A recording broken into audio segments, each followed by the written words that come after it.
Hello and welcome to post-match reaction to the Crusaders versus the Hurricanes, but we'll also touch on the Waratahs versus the Fiji and Drua, and also the Chiefs versus the Highlanders, as we've had 3 games so far this weekend. Hi, I'm Paul, the guy behind New Zealand Sport Radio. Great to have you all there. If you want to support us, by the way, head over to patreon.com/NZ Sport Radio. And you can become a supporter there and get access to some exclusive stuff, as well as support us to bring you this stuff. So how did the weekend start? What Waratahs 40, Fiji and Drua 10. And I think pretty much what we kind of expected there with that one, even though the Waratahs don't have players like Hooper back yet. Look, the Fiji and Drua getting used to the pace of the game, getting used to that connectivity, too many drop balls, too many errors from them in that one. I've seen some tweets saying there's too many the basics need to be sorted out. I think that's a tad harsh. I think a lot of it's got to do with just not used to playing at the pace, not used to playing with each other. Don't forget, folks, you can always join us in the live chat on YouTube or Facebook. Also, you can watch on Twitter as well. So hi, Simon, who's just joined us in the live chat in YouTube. And obviously the recording will go out as a podcast as well. So, yeah, big win there by the Tars, but good to see the Fiji and Drua in the competition, and we're just going to give them time, basically, to grow of that one in there. So no biggies on that one. The Chiefs versus the Highlanders then today, 26-16 in this one. Look, the Chiefs won this one kind of in that first half, didn't they? With taking an 18-6 lead at that one. So Akula having a cracking game from number 8 in the side. I thought Nawea, it's fullback, the Bay of Plenty player who used to be at the Blues, finally getting opportunity here. The Chiefs played really well as well. Obviously, a player that used to play for Clayton McMillan at Bay of Plenty. A bit like Josh Ioane, who came into the side, played for Clayton McMillan in the I've gone blank. The Maori All Blacks. So he's bringing these players that he knows from other places into the squad. Turnovers really a problem for that Highlanders that first half, 5-10, and also penalties as well, 4-7. So the Chiefs looking after their ball, turning over the ball from the Highlanders, put them in that good situation. So cracking game there from the Chiefs. Nawaya, I said I enjoyed listening to Clayton McMillan in his media post-match interviews, which if I get a recording, I'll put up as a supporters only podcast. He was also very impressed by Lachlan McFarnell, who has been with the Chiefs for a few years, but this is his debut tonight because of injuries over the last couple of years. So it's really impressed by him. Obviously, good to have players like Brady Retallick back. I mean, what a lovely out the back door pass from him as he was getting tackled, which led to a try for the Chiefs. So the Chiefs got themselves a comfortable position, 23-9 soon after half time.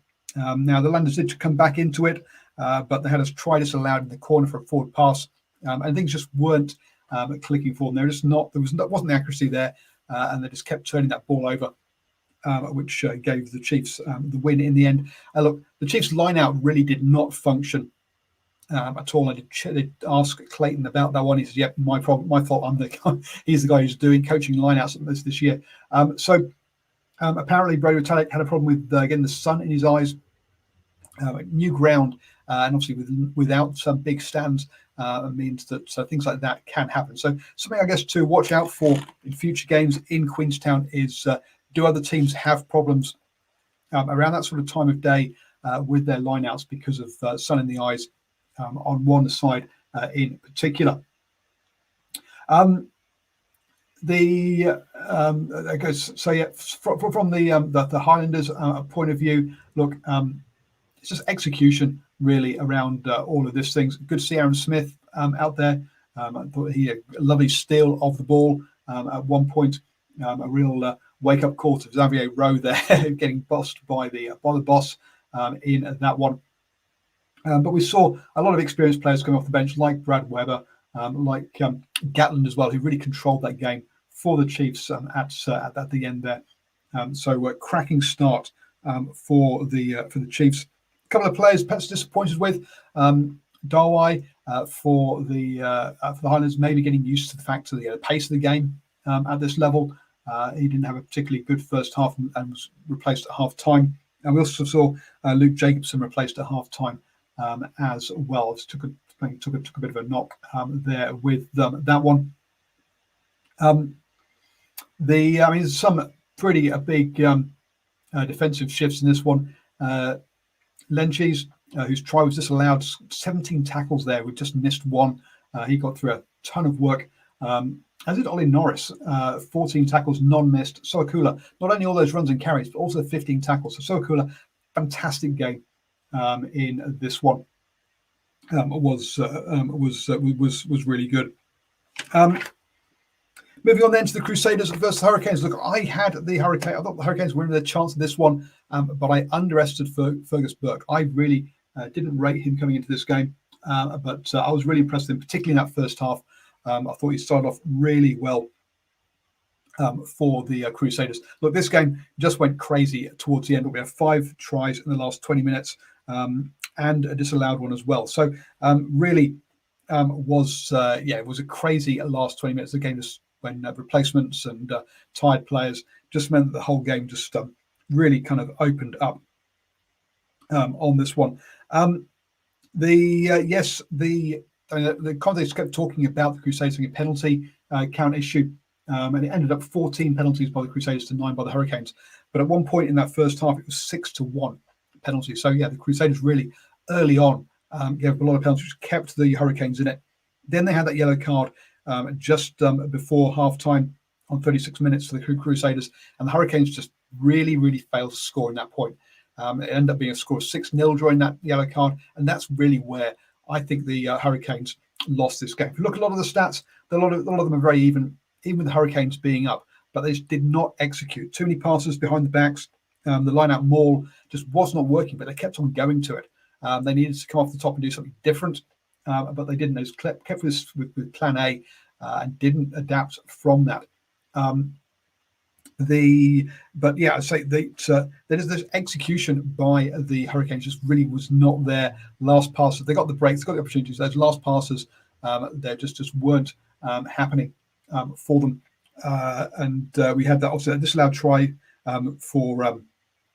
We had Ardy breaking off the back of the scrum, getting held up over the try line. We had Amua with a double movement. That was just before half time. And then also Ardy scored again where he burst through, just picking off the bottom of the back of ruck, but went back for a marginal knock on by Ben May at the line out. So, 3 disallowed tries in this one. That would have obviously meant the Hurricanes would have won it. So, look, at 42-32, you're kind of saying perhaps were the Hurricanes really in this? Didn't feel like it. The Crusaders always had them at arm's length, especially after during that. As soon as that yellow card was up, Fainga'anuku went in for his hat trick, and at 25-13, there was only one winner from this one.